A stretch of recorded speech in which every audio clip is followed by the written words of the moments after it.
With the totals row, we saw how to find the average GPA for a major, and we could repeat that for each major to find out the average GPA for them all. But wouldn't it be great if we could create a query that would just list each major and the average GPA for that major all in one set of results? And in fact, we can do that with a grouping query. A grouping query helps us take a step back and instead of looking at individual results, look at a bigger picture. Dominican will use that every year to see how many students have declared in each major, and that will help Dominican keep track of majors that are growing or shrinking over time. Most stores use software that can keep track of who has received an email, who's opened it, and what the user did after opening the email, whether they clicked on any of the links. The small individual queries we've seen so far would just list the thousands or even millions of individual email recipients, which isn't very helpful.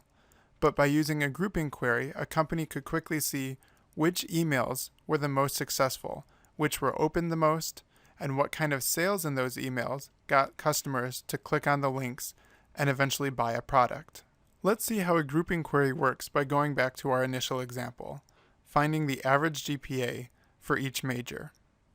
We start with our 10 students in the database, and we ask them to get grouped by the major. Now you'll notice I had some students leave the screen. Just to simplify things, we just are showing 3 majors: sociology, French, and history. A group could be a large number of people, sociology with 4 students, or it could be a single person, history with just 1 student. But each person is put in a group based on their major. We then ask Access to calculate for each major the average GPA. So it takes the 4 people in sociology and calculates their average GPA, and it takes the 1 person in history, and the average for history is obviously just the GPA of that 1 person. We then take those numbers and report them as results. So our query is just going to be a table: sociology 2.52, French 3.91, history 2.235. I've created a blank query the way we normally do, and we're going to add 2 pieces of information: the major and the GPA. With a grouping query, we want to be really careful not to add any extra information. A first name or a last name added to our query is going to throw us off in a way we'll see later. So I've got the major. We need to group by that. Every student with the same major will be grouped together. And we've got the GPA. We need that so we can take the average for each major. Now I'm going to go up to the top, and in the design ribbon, click the totals button.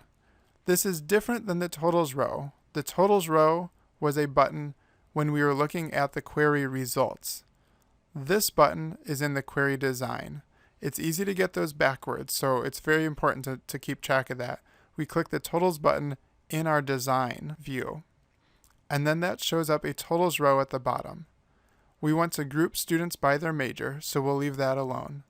But for GPA, we want the average, and you'll notice we've got a variety of options. We'll talk about those more a little bit later. That's it. That's exactly what we wanted to do. I'm going to run the query, and we'll see here each major and the average GPA for that major. So what other options do we have besides group by and average for this total? We can sum, just add up the GPAs in the major, or take the minimum or the maximum. You can look through here a little bit more, but mostly we're going to stick with sum, average, and count, which I'll talk about in just a second. Later we'll learn about a where clause at the bottom. Counting is just going to tell us how many students are in that major, so how many people were put into that group. I can choose count here, but unless I choose a field, this won't show up in the results, so I need to count something.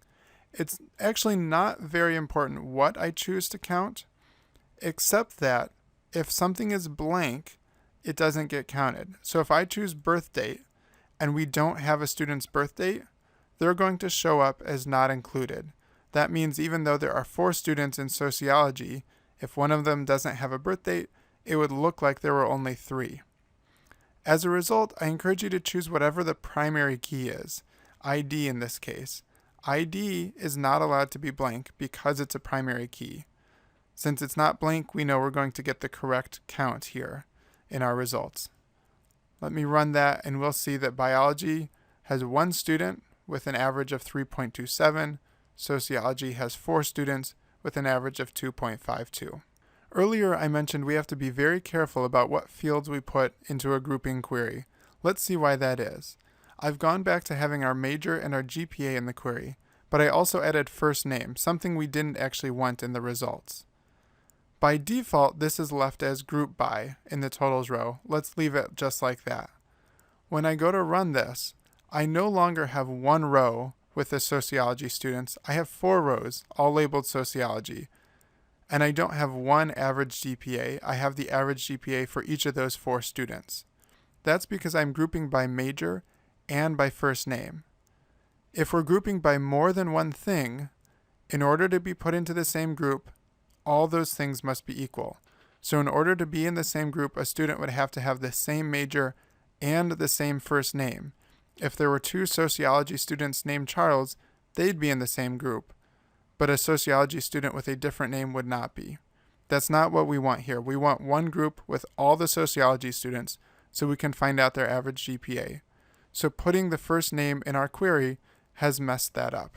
Now let's ask a similar question. We'd like to know the average GPA of everybody in our database.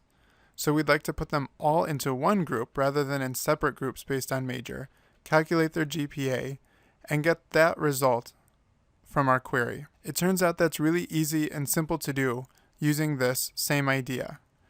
I've got the exact same query we had when we first started, with the major as group by and GPA as average. What I'm going to change now is to get rid of the major. So I've got nothing that is set as group by in the total row. I'm just saying take the average GPA.